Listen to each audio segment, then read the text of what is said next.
welcome to the Karen Mitches podcast. Thanks for coming. Today we have Ava Val. Hi, everyone. I'm sitting in a more comfortable chair than you are.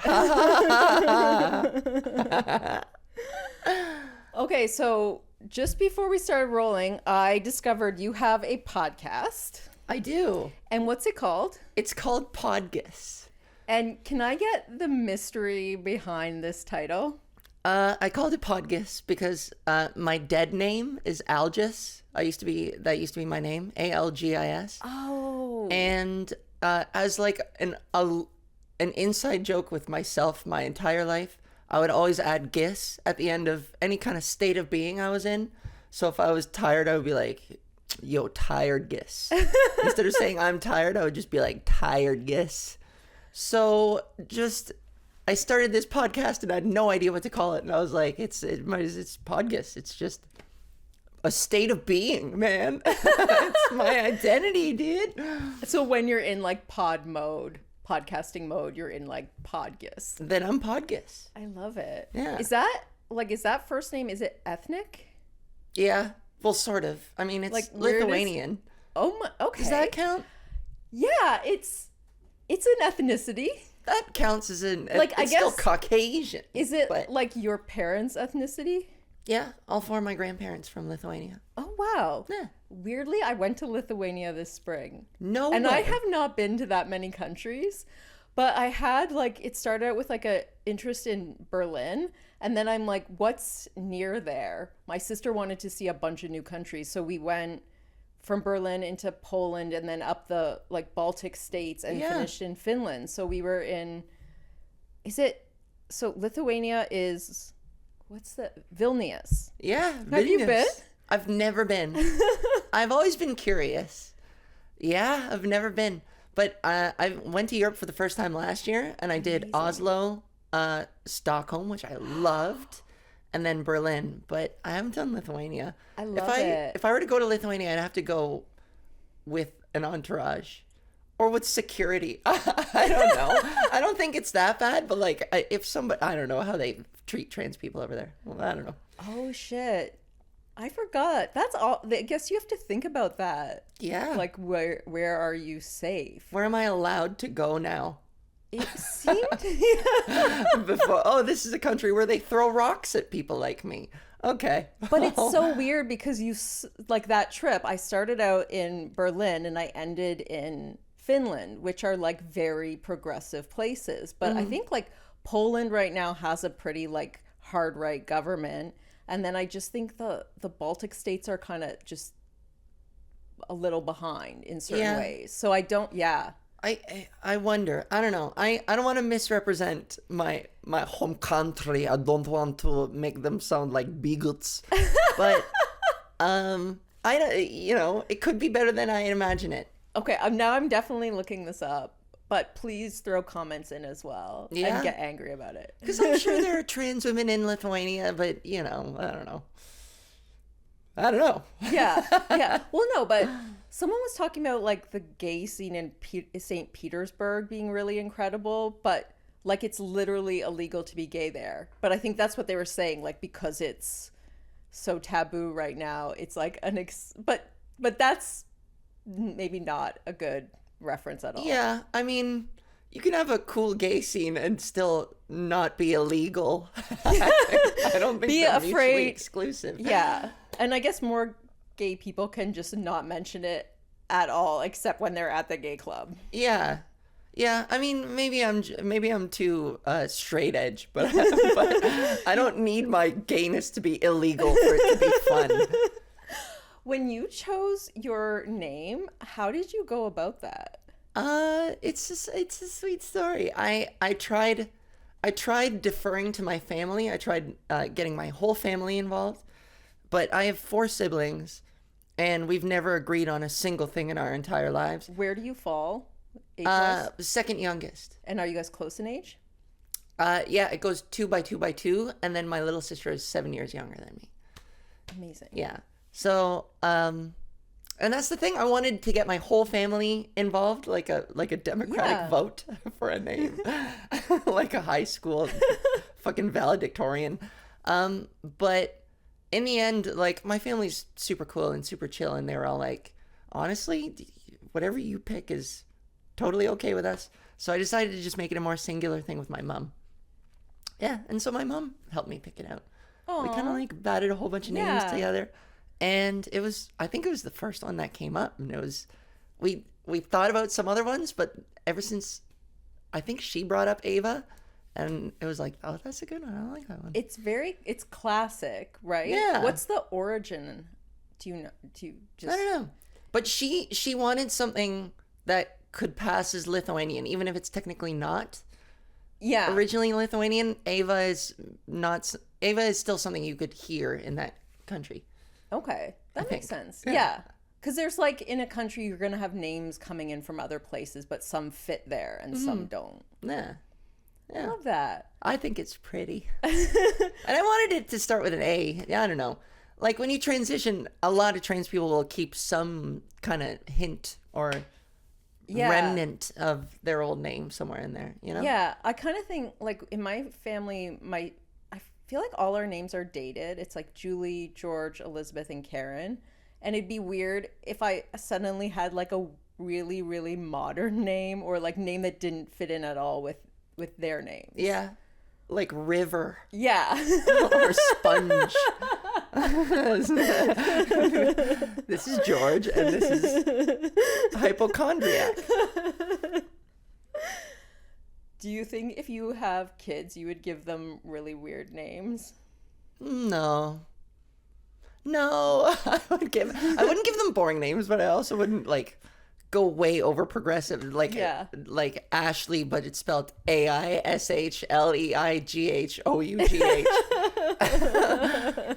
It would, I don't know, it would have maybe some Lithuanian touch to it, just a little bit. Yeah. Yeah, some kind of a little bit of a European flavor. If I was Maybe. gonna be like really weird with a name, I would do like the give my child a Game of Thrones character name. Yeah. Yeah, that's not bad. Is there anything kooky that appeals to you? Like when you're picking your own name, were you ever just like weighing something just insane? I wanted to, I changed one of my middle names to Lila because I really like the Oasis song. Oh my god. Where he sings "Hey Lila," and like, if my decision for a name were to be informed by anything, it would be like rock and roll. I would find some kind of like Yeah. sick rock and roll song. You know? You play guitar. Yeah. Yes. And that's something you learned as a kid. No, I started in university. I got Oh. really, really good at Guitar Hero. And I got so good that it reached a point where I was like memorizing songs. I could play some songs with my eyes closed or like with my back turned to the TV. And that's impressive to a small demographic of people. And then to everyone else, it's kind of pathetic. So at a certain point, my friends were all like, all right, this has stopped being cool. And you should probably pick up a real guitar if you're spending all this time memorizing "Lay Down" by Priestess on your it's just so you look like such a wiener. Yeah. And then did you take lessons or teach yourself? No, self-taught. That's amazing. Yeah, I took piano as a kid, and so the theory was like Okay, that makes sense because I ingrained. think I saw you like in online and you were like playing guitar and you looked like pretty good at it. So I guess some people could be self-taught and get good, but that you Yeah. had that earlier kind of formal. It helps. It helps to have a background, especially piano. I mean, actually, I feel like it probably translates across all instruments. But yeah, I had a really strong like knowledge of theory, and I've always been pretty musically inclined, so my ear has always been pretty natural. I can like find the root chord and tool around from there. So like the Do you foundation sing? was there. Only in the shower. Okay. Do you songwrite? Yeah. Was there ever a point you were like, should I do musical comedy? I have done musical comedy. You have? Yeah. I used to have this song called Dickorous. Oh my god. It was like my closing number, and I would bring up an acoustic guitar, and I wouldn't sing. I would like talk the lyrics. Did he fly too close to the vagina? Not too close to the vagina, to the sun. It was like a one-to-one basic translation of The Legend of Icarus, but he's a penis. And it was just full of puns It was just all puns. Like, I wonder, I haven't done it in a decade, but I wonder if it's like buried somewhere in my epiglottis or whatever. If you handed me a guitar and I played the chord progression, I might remember some of it. Oh my God. Yeah. I want to hear it. This is the tale of Dickorus, a brash and confident hunk. The ladies, they adored him for his virility and his spunk. That's how it starts. Yeah, that's all I can remember up to a wall. I would have to sit here and like ruminate for an hour to like dig it back up. But That's incredible. yeah, spunk. Kicking it off with spunk. You can't go wrong. You can't go wrong. Nah. It was, I mean, once you've heard that, you know what the rest is. Yeah. Really. Yeah. I love it. It sounds like a classic. I hope no. you get it. I can't hear did you me. lose it? I can't hear me. But have I been kicking it? I think I kicked Yeah, there it is. It's back. Sorry, I think I kicked it. Yeah. And I'm also using very sensitive equipment. I should probably just keep going if it happens again because I can see at least. Okay. Yeah. Yeah. Okay. Sorry, everyone. Yeah, because it's just the sound coming into your ears is not the sound going into the, yeah. Yeah. I can see I'm still picking up. So if it happens again, I'll just go whoop real subtle. So I'm curious. So I know you started stand up at 18, but then you still went to university. What did you study? Psychology. Which sounds like it pairs well with the comedy. That's what everybody keeps telling me. I mean, when I mention that, everyone's like, "Oh, you must use that to get in the minds of the audience." I'm like, I'm not clairvoyant. I'm not a psychic. I didn't go to psychic school. I don't read tea leaves on stage. Like, I don't know what kind of mind reading, mind freak people think I am. But like, honestly, I didn't use any of that psych stuff in my stand-up at all. It didn't translate whatsoever. Did you like studying it? It was the thing I hated the least. Did you I like didn't mind some of it. Did you like your university experience overall? Like, Yeah. did you go away to school? I went to London. I went to Western. And you're from Toronto. Yeah. Okay. I'm from Whitby originally, but... Okay. I'm Closer. from London. Oh, really? So you came to my town. I did. And I had just stayed in London for university. And I liked the experience, but because I was from London, it was kind of me still hanging out with my high school friends. But what did you think rolling into London at, 18, 19? It was summer camp. It was my university experience was summer camp. I got by on the bare minimum, and I just had fun and did comedy. I knew I wanted to do comedy ever since high school, so I just hit the ground running. And like, my priorities were comedy, having fun, girls, and then school. Like down here. And that actually sounds like a very good experience to have. Yeah. Especially with where you went in life, right? Yeah, I learned a lot. Did you do, what kinds of comedy were you doing? Oh, starting out, the first time I ever did stand-up, I did like Mitch Hedberg style one-liners, non sequitur one-liners, and that bombed horribly. The first time I ever did stand-up, bombed. I think one guy went, huh, but it could have been like a, but even still, in that one laugh, I was like, I'm really good at this, aren't I?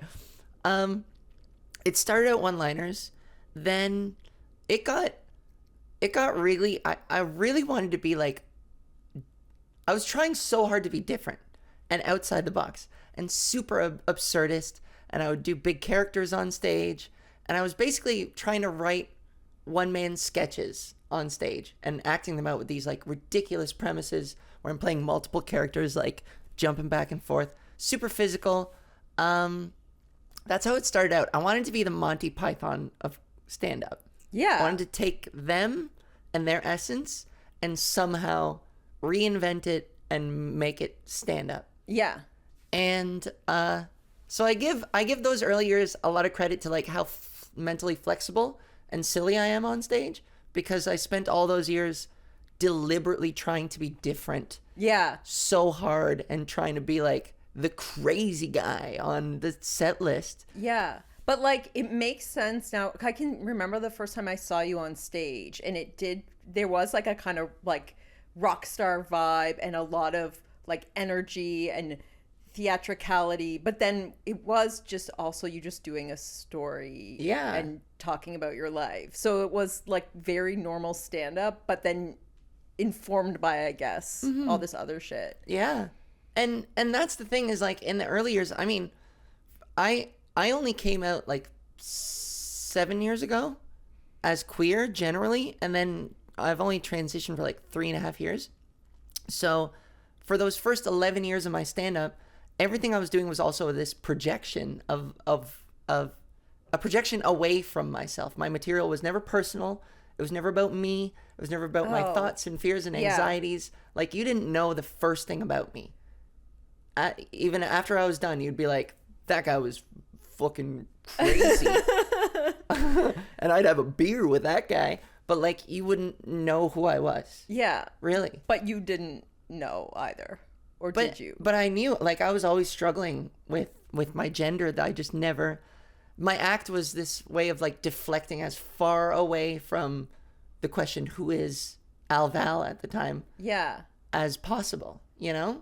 And then coming out unlocked my access to myself and to the personal material. So my like early years, all the silliness and goofiness and big energy is sort of the flavor that's been added to this new personal phase of my life. You know what I mean? Yeah. The ingredients are like the silliness and the energy attached now to a more personal point of reference. Yeah. You know? That's amazing. Like, because you think about, like, when somebody goes, like, well, what... You know how, like, people kind of sometimes figure something out in life and then you wish you'd always known it, but it's like, well, all those years when you didn't know it was when you, like, developed these other aspects of yourself that would be, like, weaker in the version of yourself that had, like, the easy life. 100%. Like, it's not like I wasn't learning and growing despite being closeted and despite repressing a lot of things. I was still learning a lot about performance and how to be comfortable on stage and how to play, you know? Was there ever, like, did you find, like, people knew before you did? Anyone in your life? No, I don't think so. I mean, after I came out, I think my mom was like, yeah, I kind of wondered, because you were always way more comfortable around women than you were around guys. She was like, after shows, I would see you, like, talking to women and then talking to guys, and I don't know if that's a post, like a retrospective mother's intuition where they're like, I knew, and you're like, you didn't have a fucking clue. You're just saying that because you're on the other side. I always suspected something, but, like, I don't know. I also think, like, we kind of, like, judge people. Like, I think a lot of little boys, at some point, someone's, like, questioning whether or not they're straight. Mm-hmm. And then if they turn out to not be straight, then it's like, oh, I knew. But it's like, even your straight kids, there was a point he was playing with a doll and you were like, oh, is he, you know what I mean? Yeah. Yeah. And these things are easy. You have a bias after you've found out, where you look back and you regather all the clues and you're like, oh, I always knew, even though you really didn't. I think about that just with, like, every kid, because there were a lot of kids at my high school who were coming out of the closet, and then people who came out later. And, like, there are so many people where I was like, he's gonna come out, and then he didn't because he was straight. And then, like, people who came out and I was like, oh, I just thought you were grumpy. And it's, like, weird that, like, that's how your sexuality manifested. I love that. Oh, I just thought you were grumpy. Yeah, repression will do that to you. That's so funny. Oh, you're gay. I always thought you were just grumpy.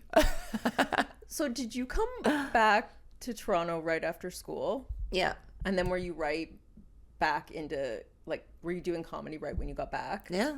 And just all the way along? Yeah. The plan was to get this degree and then crash land in Toronto and just hit the stages, get serving jobs, just get by and just, like, perform every night. What did you think about the comedy scene back then? Especially the stand-up scene. It's one of those, the more things change, the more they also stay the same. There are a lot of things that are pretty eternal when it comes to stand-up comedians, and with the privilege of age, since I've been doing this for so long, the way I'm able to see this like bigger picture of the way everything just kind of like comes and goes. But you know what I mean? Like there'll be comedians who pop in who you can tell are like so committed and obsessed with it that the more obsessed comics, you're always like, oh, they're going to be around for a long time. They're going to like really stick to it. They kind of get it. You can kind of see who's starting out, not with perfect 100% accuracy, because life happens and life gets in the way and people move and whatever.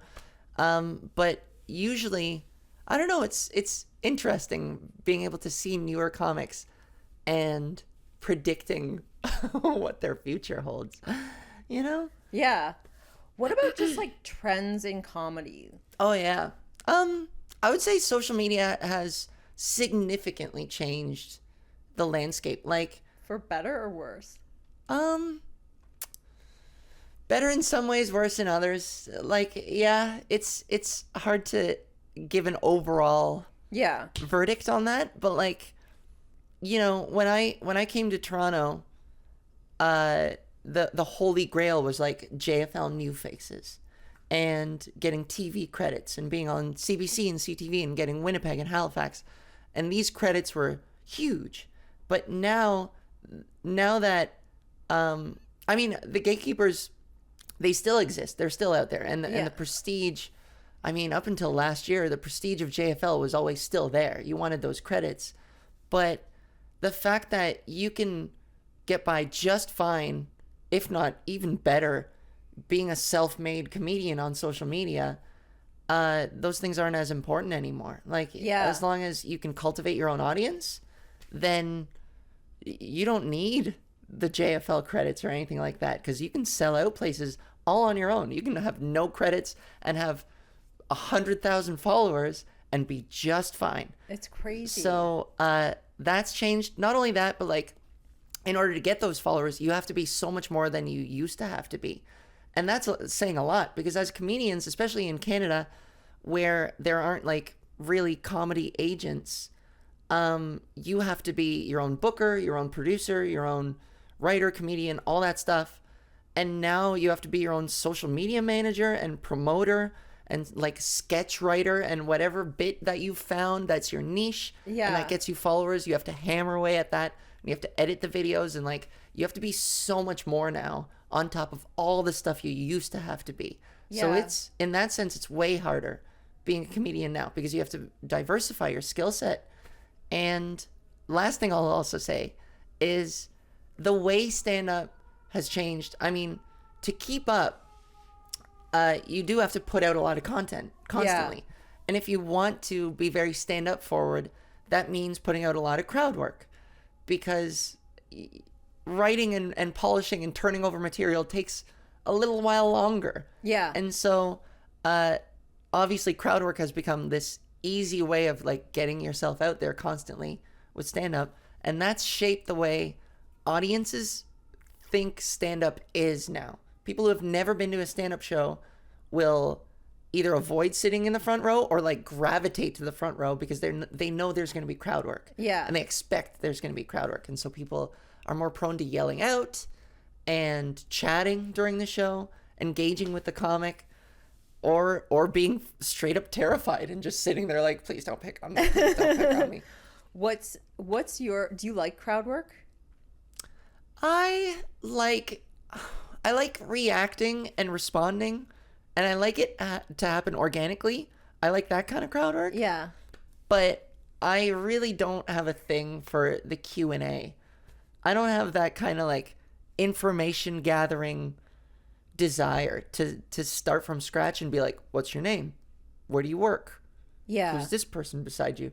I find that, I mean, it's a pretty standard place to start from, but like, I can't get anything out of that that isn't totally contrived. Yeah. So I feel too when I'm at a show, it's like I really want the host to be doing crowd work and like tying the room together and like knowing people's names and like, but I don't really, I want the comics to do like really good stand up. Like, you're a writer.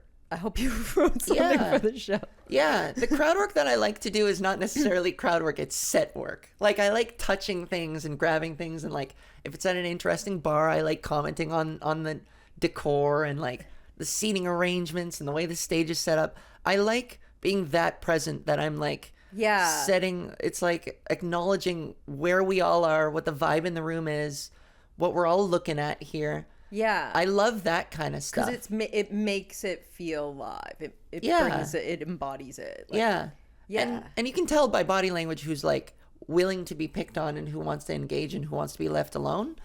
But like, have you ever talked to somebody in the crowd and then you were like, oh, I feel bad that I brought them into this? Yeah.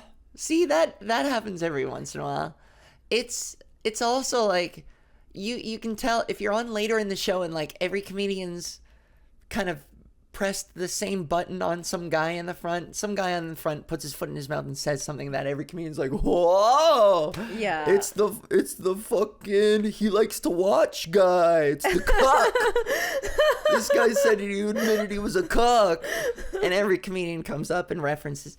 And I've learned that at a certain point, like, it becomes bullying. You do look at the guy and you're like, oh, wow, you've had enough. You've tapped out a long time ago and you just want this shit to be done. Just like, oh, brother. Yeah, you can kind of tell when somebody's like, I was willing to be a part of the show, not the subject. Yeah. You know? Yeah. I feel like, too, my least favorite thing, and maybe you don't see this anymore because you're not on the super amateur shows that I'm on, but like where people aren't in the room and they're not listening to the earlier crowd work, so it's just like they're making it boring by asking like the same base, like, what's your job, like, how do you guys know each other? And then you have to watch them like reestablish like they're siblings, it's not a couple. Yeah, I found that really frustrating at a certain point in my career, noticing comedians being redundant and even like overlaps in material if it was topical. So I learned fairly early on to like watch the show. That's my advice to comedians is don't talk at the back. I know it's tempting. I know comedians are fun to hang with, but like watch the show because you'll learn from the other comics. And if anything happens in the room, then you'll score points by proving to the audience that you're one of them, that you've been in the same experience as them, and acknowledging that stuff and avoiding being redundant and repetitive is like really important. You got to be in the show to be a part of the show. Were there any major points like when you just felt like, oh, I've just leveled up? Yeah, I have a couple of stories that I was like, oh, I'm good. not to be cocky, but like moments where I was like, oh man, I'll be more humble about it. Moments on stage where I'll be like, oh, I've really come a long way. That was very nice. That was very pleasant of me to do. Yes, good. But what about just like when you're moving into like touring or moving into festivals? Like, yeah, like there are moments, you know, stand up still in some points makes me nervous. In some cases, you know, it's such a interesting, diverse, every show is different, even in its subtleties. And so it's full of surprises. And that obviously can make for a little anxiety at all times. You never know how it's really, really going to go, you know? Yeah. You can be confident, but like, it's pretty unpredictable. And that's part of the fun of it.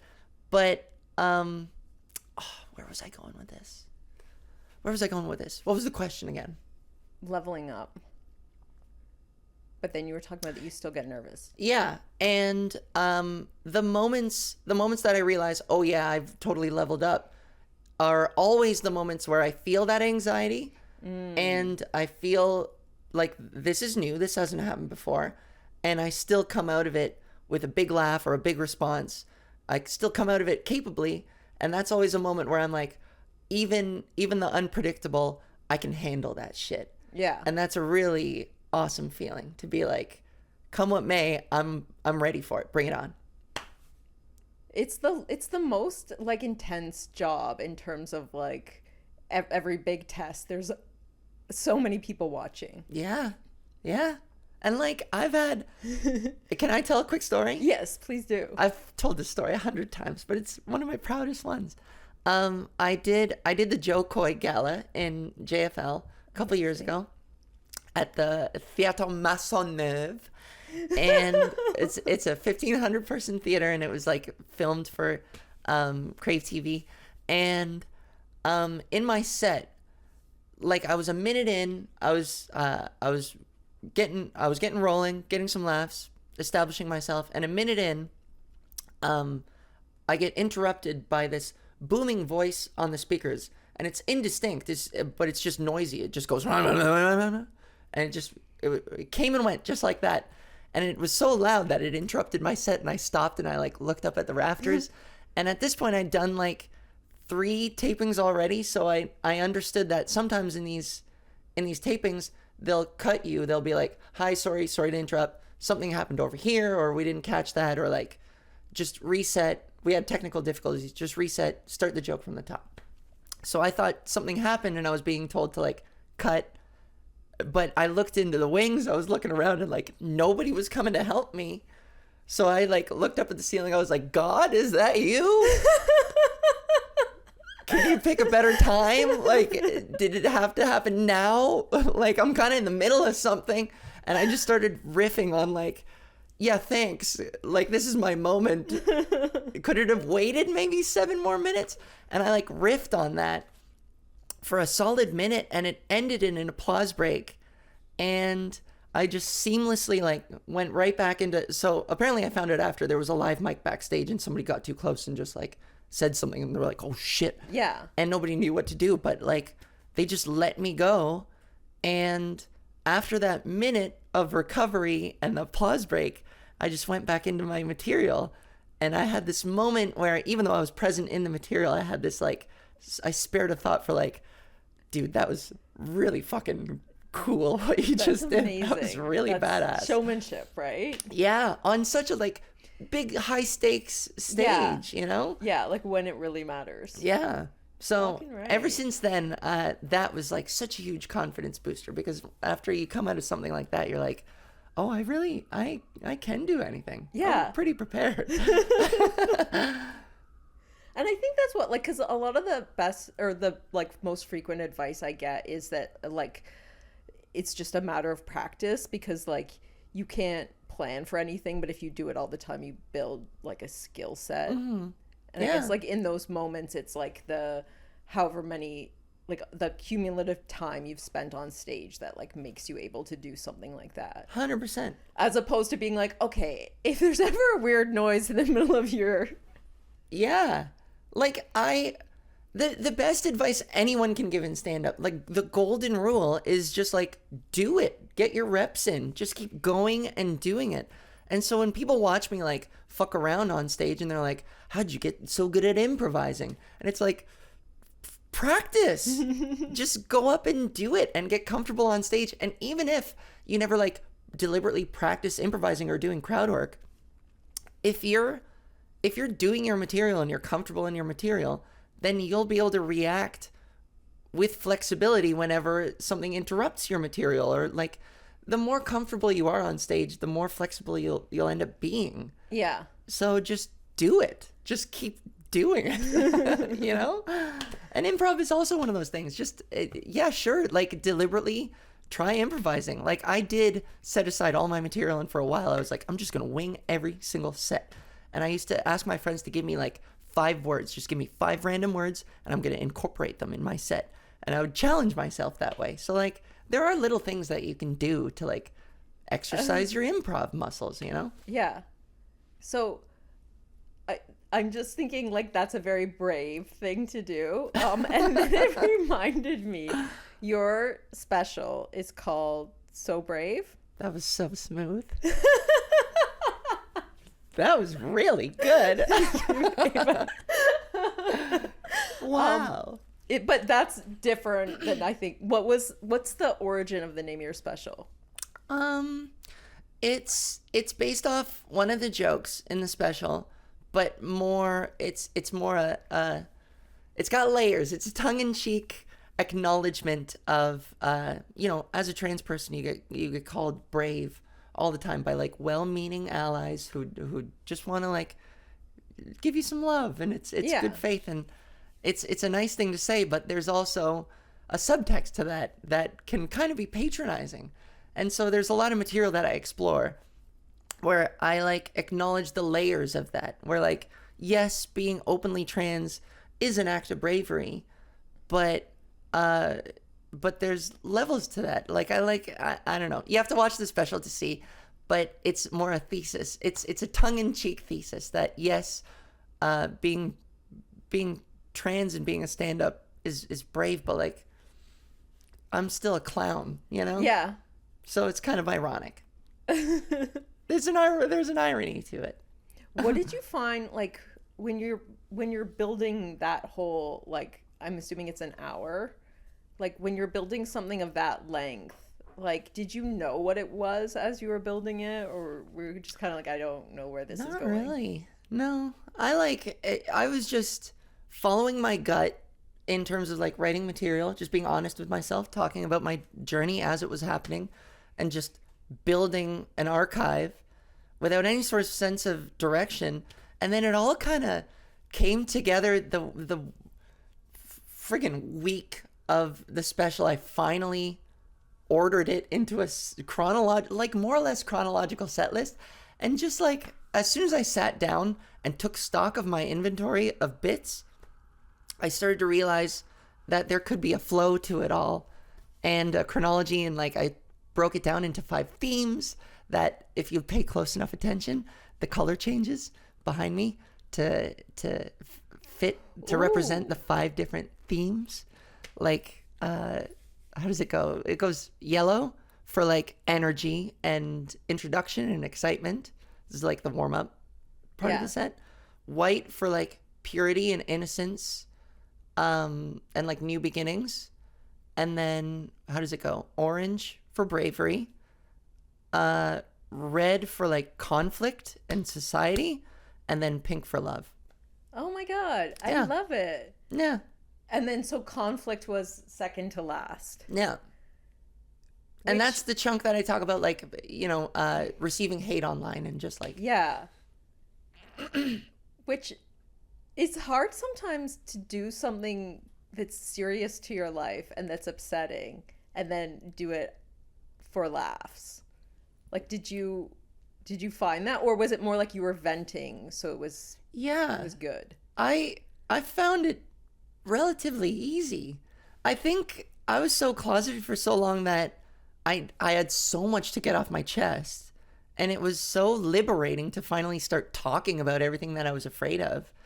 And every laugh was a validation of the humanity of it, and the fact that it resonated with people on like a human level, even if they weren't trans. Like they could relate to like the fundamental concepts about some of the stuff I was talking about. And it all just sort of begot.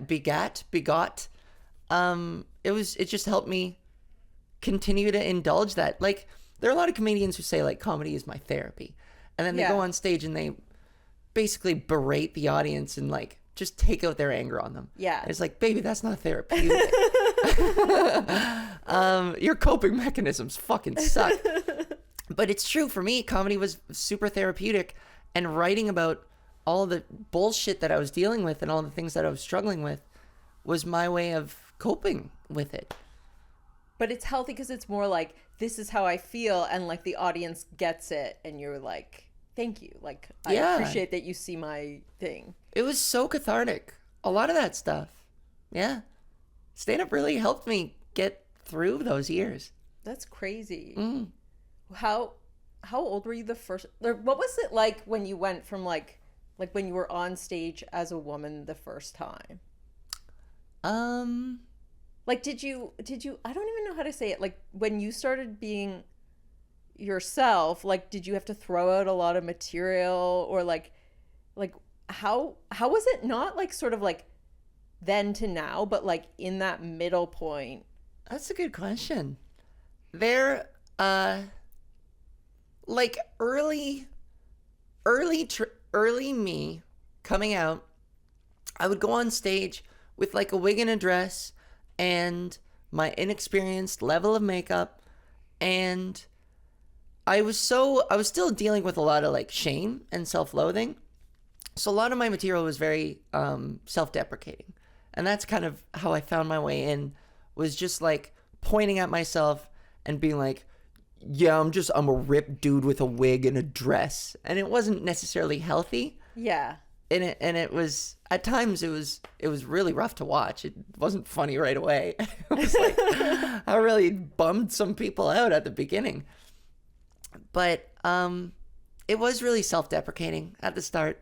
Sometimes, I mean, I watch my first taping and there's a part of me that just wants to reach through the TV and give myself a hug, because like while I'm getting big laughs and while it is funny, you can see that a lot of the material is shame. So did you do like a special when you were sort of in between? No, I did like CBC's new wave of stand-up. That was the first thing that I did in 2021, I think. Okay. So still fairly recently. 2020 maybe? I don't know. Yeah. Either one. So when was COVID? 2020, right? Yeah, March of 2020. Yeah. I think it was 2020. Yeah. And then you can look back at that taping and it's a bit uncomfortable. Plenty uncomfortable. It's very uncomfortable. Do you think it's the same thing as sort of like looking back on yourself during puberty? Like, yeah, the awkwardness. 100%. And like that kind of like you know, like little girls will do like they're being ironically sexy, but it's kind of like, but that's just sexy, right? Like, I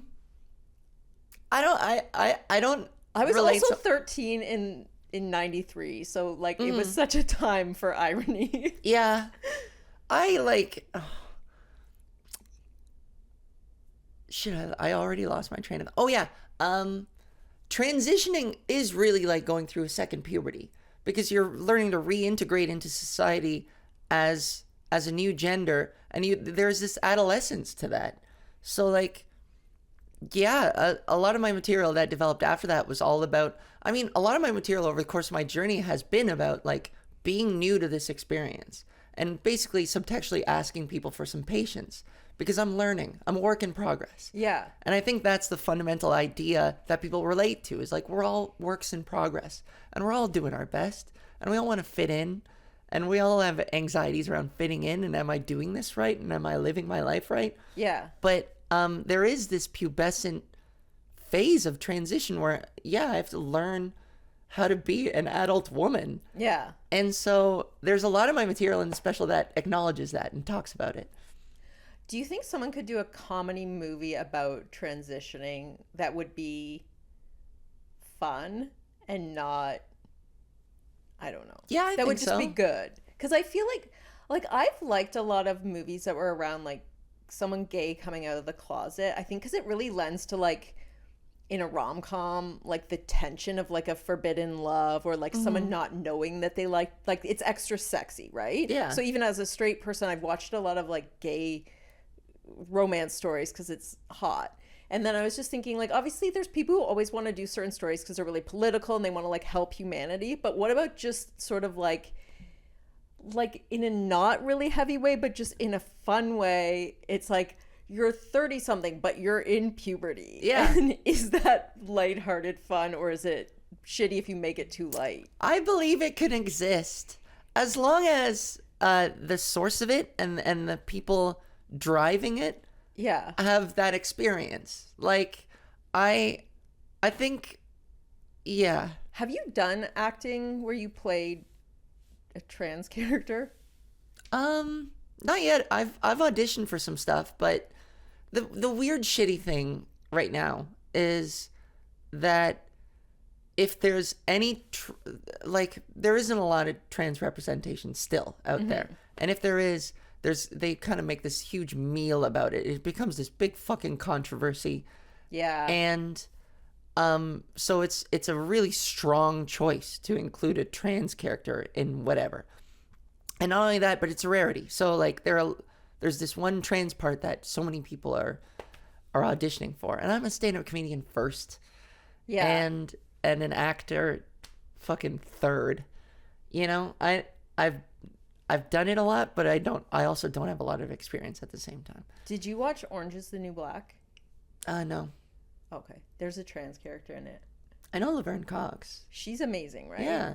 And there's tons of trans talent out there, but like casting a trans character, it makes the fucking mainstream media news, and then, you know, right-wingers have a fucking field day with it. Yeah. It's just exhausting. Would you rather just play a girl in a show? I don't think... Or like a trans character where it's not part of it? Yeah, of course. Or do you feel like even if it's just like you were in a Pepsi commercial and it's just like the thing was just like friends drinking Pepsi, that it would always be politicized? Oh, all the time. I have a non-binary friend who is like in and they present very androgynously. And they were in like, they had a cameo in a fucking seltzer commercial or something like that, where they were just like sipping on a thing and talking with a friend. And you go to the YouTube commercial, like the video page on their YouTube, and you look at the comment section, and it's all it is like, who invited that thing to the party? And it's just like, White Claw's gone woke now. And you're like, give me a fucking break. It must be so exhausting being that afraid of everything, to be like, androgynous person. Fucking, And yeah. And then it just ruins things. Yeah. Fuck. Because I do feel there was a point when you could do, I don't know. It's like anytime people go a little bit progressive, the reactionariness to it is just so overdone. Yeah. And then ruins things. There's like this, there's this liberal self-congratulatory thing about it too that's just like, it's a bit weird. In my experience, like auditioning for stuff, whenever they specifically ask for a trans character, there's this weird complex that develops in my head that's like, well, how trans do you want me to be? Yeah. You know? Like what are you specifically, what's your idea? Because I know it's surely not like written by a trans person. So it's like, what is your idea of what this trans person is, you know? Yeah. It's also, I feel like just the kind of people involved in stand-up usually like maybe don't like really cringe or like kumbaya kind of stuff. So if say there's like something like, oh, like women getting together to do something, the stand-up women involved in that don't want to do it really sincerely, I guess. Because it's like, but we're stand-up, so we kind of just show up places to be shitty. So can we do that? Yeah. And I guess it's better because like in a stand-up, like if I do a women-centric show, it's just women showing up and there's no rules around it. Like you don't have to come as a woman. Yeah. And some of the people aren't, so. Yeah.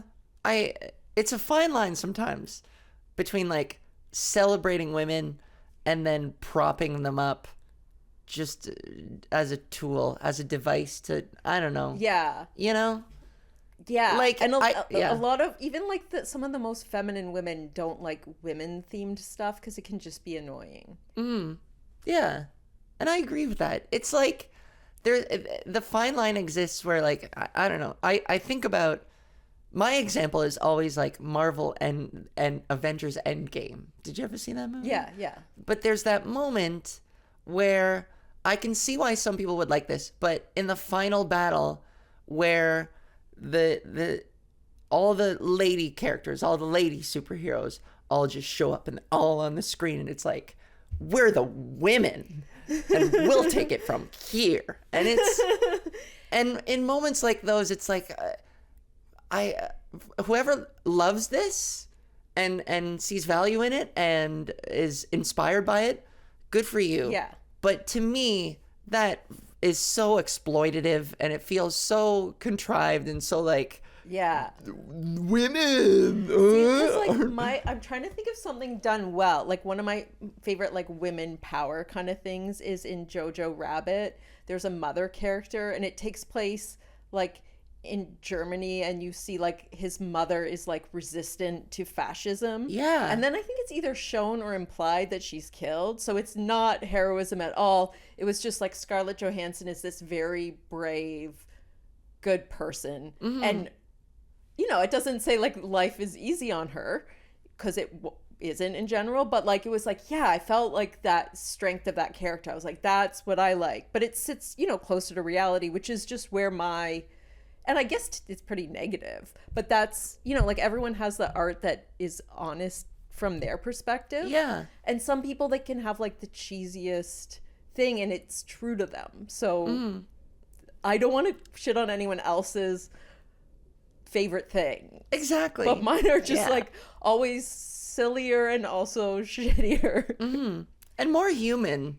And just some semblance of subtlety where it's like, yes, being a woman or being queer or whatever, being marginalized in any way can be a quality of your character because certainly it does inform your experience, but it can't be the only fucking thing. Yeah. You know? Okay, if you were a character on The Office, what would your character be?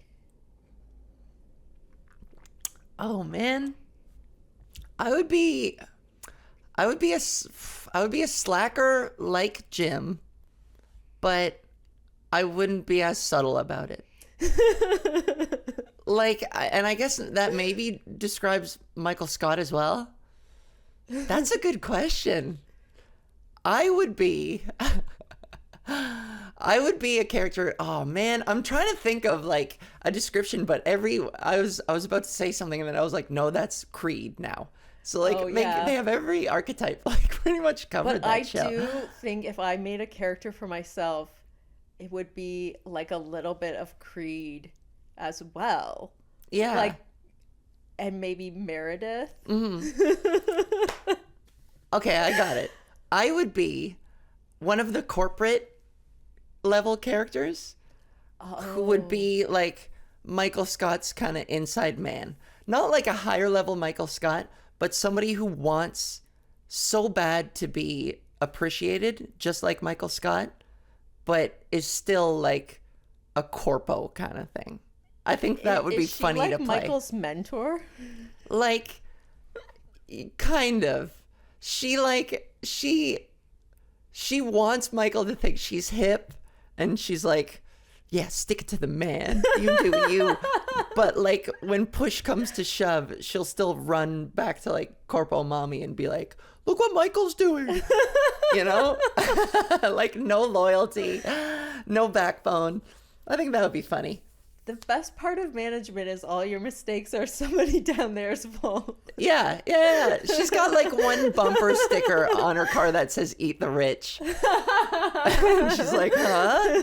Yeah. And then, you know, her boss like runs into her in the parking lot and she's like standing in front of the sticker trying to cover it up. Oh, hello. Yes, I'll have the quarterly numbers to you by tomorrow morning. I love it. I feel like we're due for another like Office Place comedy. Yeah. I feel like we sort of moved away from that. I remember at one point I was pitching a show to some Canadian networks, and at the time they were like, yeah, we're kind of looking for a more Office sort of thing. So but I feel like it's kind of moved away from that now. What do you think it is now? Oh, I don't know. I feel like right now is the multiverse. Yeah. But that's hard for comedy because comedy isn't, the budget isn't there. Like, there might still be like, I know Australia put out their own version of The Office, or is putting out soon. I saw a trailer for it a month ago. Oh, nice. Yeah. So maybe. I like Australian and New Zealand shit. I liked the trailer. I thought it was silly. I thought it was fun. It looked good. I love it. Yeah. I don't know what the trend is. I don't know. I'm in my own little bubble. You're really like are you touring soon? Not for a little while. I'm getting facial surgery in January. Oh my God. Yeah. What are they doing? They are feminizing my face. I'm gonna get my face card. I don't know what that is, but I'm gonna have it. Cha-ching. Do you know like? Yeah. So they're gonna I mean, I should have to know. I can't just show up and be like, do your shit. Mystery surgery. Yeah. Rhinoplasty. They're going to shave this thing down and make it more sleek and feminine. Brow bone shave. Eyebrow lift a little bit. So brow Hairline bone lowering. is here. Yeah. And they just flatten it. They down. flatten it. I think they're going to put like a little plate in there. It's there are subtleties in the male and female skull, and like it's basically a restructuring of some of the skeletal stuff around my head. It's subtle, but it's still going to be enough to make it easier for me to pass in public without being harassed. Yeah. Yeah. Amazing. Yeah. Do you like show them a picture of one of your sisters? You go, more like this. I should have. They asked me to give them some references for like, who do you like? And fortunately enough, this doctor, I basically referred some of his own clients back to him. I was like, whatever you did with these bitches, give me that. Give me some of that. Yeah. You know? So, Have you had Yeah. any surgeries so far? I've had 3 knee surgeries. Do you get scared going under? No. Like I had surgery once for my appendix, and like I remember thinking it was like a saving grace that it was an emergency surgery, because around the same time a friend had to go in to get some wrist stuff and he was like waiting months for it to happen.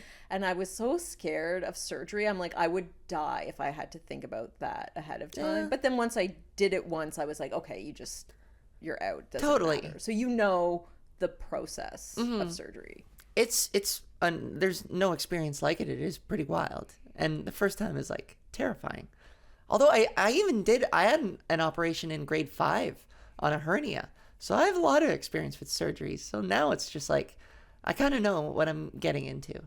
And it's just deep breaths on the day. And then as far as the recovery and the pain goes, I find there's no sense in thinking about that kind of stuff or dwelling about it. Yeah. Because what's that going to do? I mean, you'll get there when you get there, and it's going to suck and it's going to hurt, but cross that bridge when you get there. When you're going through the phase of like you're just out of it but you're still healing, like do you have a plan for like where you'll be hanging out and like how you sort of distract yourself? Yeah. My parents come back from a trip the day after, so I have a friend coming to visit, and he's just gonna like look after me the day of, and then my parents are gonna take me home for a week. And I've got like my video game set up. I'm like, Aww. I know which games I'm gonna play. I have a list of movies that I want to watch. That's amazing. Yeah, the ever-growing list. You know, Yes. everyone's like, Okay. you should really watch this. I've been compiling a list, and I'm gonna finally get to I it. might text you some ideas. Okay. Because I'm big on like movies and shows when I'm not in the best space and just Yeah. starting out to that stuff. So I'm gonna send you my recommends. Good. And please comment on this, your recommends for Yes. surgery, post-surgery movie watching. Yeah, my face is gonna be butchered for like I'm taking a month off. Yeah. So yeah, I'm gonna be sitting around a lot, and I'm more of a gamer than anything else. So like game recommendations also welcome. Oh, okay. Yeah, but Nothing. yeah. Have you heard of Super Mario Brothers? Oh, do tell more. Did one of them kill a CEO recently? But yeah, I know, especially for that first week, I'm probably gonna be so crazy hopped up on meds. Oh, fuck. That post-surgery high is insane. yeah. That like I probably won't be lucid enough to Yeah. engage in video games. So it's something I can throw on. Would Yeah. be like perfect. Okay. I'm excited to see like your results. Me too. I love a fucking makeover. I know. And like I said, it's gonna be subtle but still pronounced at the same time, you know? I'm still gonna look like me, but much more distinctly feminine. Amazing. Yeah. Okay. Well, I want to say thank you so much for being on. And I think, so you've got your special, which is So Brave, and that's on YouTube. Yeah, you can just look it up. Ava Val, So Brave. YouTube. And then you also have your podcast, which is Podgus. And now you know the origin of that name. And you said this is coming out in a week. by then I might have my Patreon up and running. So if you look up Patreon Ava Val, you might see it up. But if not, just follow me on social media, Ava Val Comedy. And yeah. Thank you so much, Ava. Thanks for having me on the Karen Mitches podcast. Oh, right. I forgot. This is the Karen Mitches podcast. And please check out my monthly show the fourth Monday of every month at Backroom Comedy. It's Funny Bitches with Karen Mitches. Thank you.